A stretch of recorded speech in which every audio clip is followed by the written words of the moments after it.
Morning বন্ধুরা, দেখো flood তো গেল, আইলাম বাড়িতে। এখন দুনিয়ার এই যত কাম কাজ, কতটা আমি ভিডিও বানাই দেখেন, কতটা ব্লগ করুম।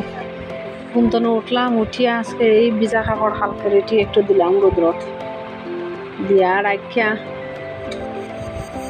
ওই তো ভিজা কাপড়টি অনেক কাপড় রয়েছিল, ওইটি দিলাম রোদ্র মধ্যে। ঘুম তো উঠিয়া আগের ওপর রোদ্র দিলে কাপড়টি শুকাই যাবে, হালকা 2 দিন ধরে ভিজা গন্ধ করবো করে।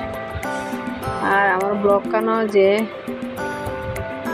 সাবস্ক্রাইব করছেন না, এরা একটু করিয়া দেন। নতুন নতুন ভিডিও পাওয়ার লাগিয়া, নতুন নতুন ব্লগ পাওয়ার লাগি পাশে থাকেন। আর এই যে কাপড়টা ধুয়ে দিয়া শেষ করিয়া আইলাম। আইয়ারি কালকের যত বাসন বন্ধুরা, কত বাসন হাতে উঠে বেদনা করে আমার। বাসন ধুইতে দেখেন কলের পাড়ে অনেকটা বাসন রয়েছে।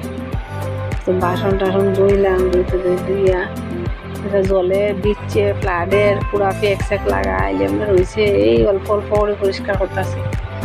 তাও মোর শরীর মানে না, শরীরেও জ্বর আইছে, শরীরটাও ভালো না। এটা কাজ করতে করতে এই এক গামলা ধুইলাম, এক গামলা দিতে আরো বেশি বাসন ধুইলাম সকালে ধুইয়া।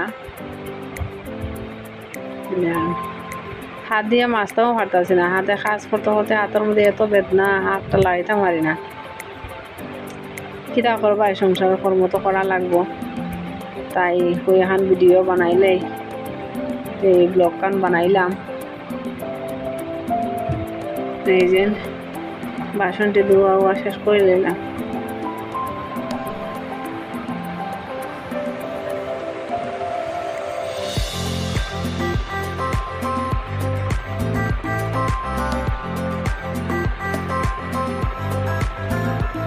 এই আইলাম, এখন ঘরটা ঝাড়ু দিলাম। ঘর কিটা ঝাড়ু দিতাম, ঘরের মধ্যে অনেক পেক সাদা সাদা, আর চারিদিকে জিনিসপত্র চিত্রাইল বন্ধুরা। কিটা করবাই, আস্তে আস্তে গুছানি লাগবো।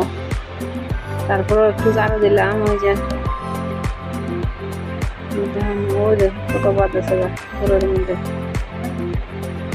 আর আমার রান্নাঘরের তো অবস্থা নাই বন্ধুরা, এটা কইয়া লাভ নাই। দেখেন রান্নাঘরে কালকে 2 বোনে মিলিয়া বালু আইনা ফেলাইছে, ফাও আস্তা গাড়ি যায় রান্নাঘর। বালু ফেলাইছে, ফালাইয়া ওই যে কাপড়ের টুকরা সিধা বাজে, কাপড়ের টুকরা এটি বিছিয়ে এইটির উপরে আটতাছি। আঠিয়া এই ব্লগ কান আজকে আমার এখানে সমাপ্ত। ভালো লাগলে লাইক কমেন্ট শেয়ার সাবস্ক্রাইব করেন বন্ধুরা। বাই বাই, টাটা, পাশে থাকা।